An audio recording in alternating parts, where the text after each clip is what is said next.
सोए हुए लोगों, मैं खुल के तुम्हारे सामने बोल रहा हूं, तुम लोग। दारा सिंह प्रजापति लगातार प्रजापति समाज को ही नहीं वरन पूरे ओबीसी समाज को जगा रहे हैं। दारा सिंह प्रजापति बार बार कह रहे हैं, उठो जागो, सवेरा हो गया है, अब काम करने का वक्त आ गया है। हर गली मोहल्ले में, हर क्षेत्र में, हर गांव में जाकर के दारा सिंह प्रजापति हर व्यक्ति को यह बात बता रहे हैं।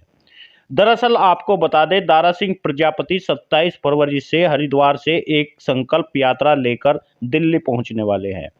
वहां पर प्रजापति समाज के हितों की रक्षा के लिए, अति पिछड़े वर्ग की हितों की रक्षा के लिए वह हुंकार भरेंगे। ऐसे में यह यात्रा लगभग 4 दिन तक चलेगी, यानी 1 मार्च को दिल्ली में पहुंच जाएगी और दिल्ली के जंतर मंतर पर हुंकार भरेगी दारा सिंह प्रजापति की यह यात्रा। इस यात्रा में तमाम लोगों को शामिल होने के लिए आह्वान किया गया है और शामिल होना भी चाहिए।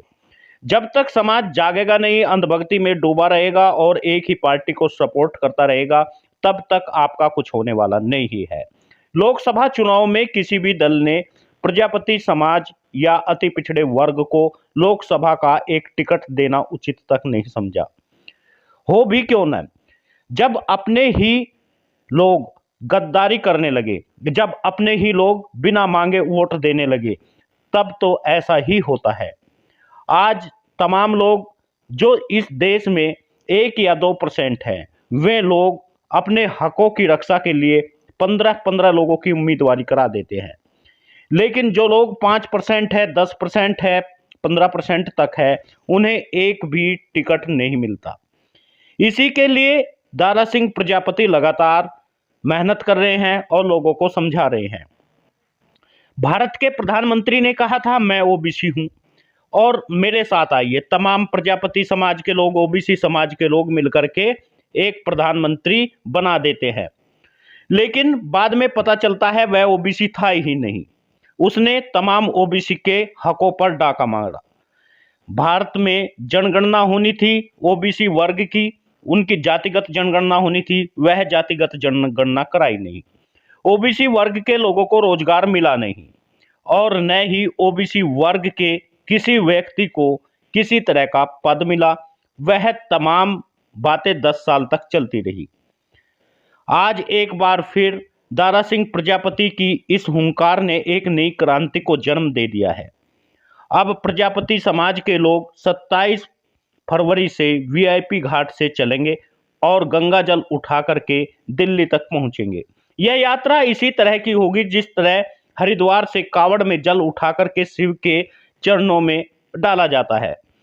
अब यह जल लेकर के छिड़का जाएगा जंतर मंतर पर और यह संकल्प लेना होगा, या तो हम राजनीति में अपने बच्चे को लाकर खड़े कर देंगे, हम 90 चीफ सेक्रेटरी अपने बच्चों को बनाएंगे, हम अपने बच्चों को आईएएस पीसीएस बनाएंगे, हम अपने बच्चों को अच्छे खिलाड़ी बनाएंगे, हम अपने बच्चों को शिक्षा में सबसे आगे ले जाएंगे, हम अपने हकों की रक्षा करेंगे, हम अपने आने वाली जनरेशन को, आने वाली नस्लों को सुधार कर रहेंगे। यह लड़ाई फसलों की ही नहीं, नस्लों की भी है और नस्ल को हमें सुधारना होगा।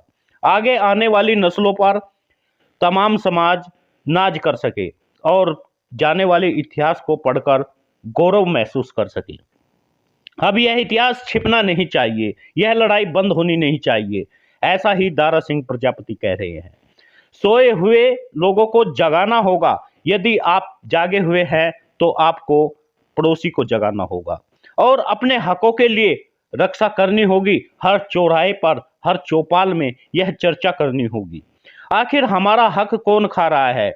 5% लोग होने के बावजूद भी 1% हमें भागीदारी नहीं मिलती। 1% छोड़ दीजिए, आपको 0 मानती है सरकार। यही तो दारा सिंह प्रजापति बता रहे हैं। गुजरात में प्रजापति समाज को चिल्लर समाज कहने वाली भारतीय जनता पार्टी आज प्रजापति समाज की वोटों के कारण कभी प्रधानमंत्री बन जाते हैं तो उत्तर प्रदेश में मुख्यमंत्री बन जाते हैं। 10 से 12 सीटें ऐसी है जिसमें भारतीय जनता पार्टी मात्र 200 वोटों से सांसद बनाती है और वह वोट किसका मिलता है? चलिए हम कहते हैं कि हम कम हैं, लेकिन हमारी वोटों से भी भागीदारी मिलती है। साथियों, आपसे निवेदन है वीडियो को शेयर जरूर करें।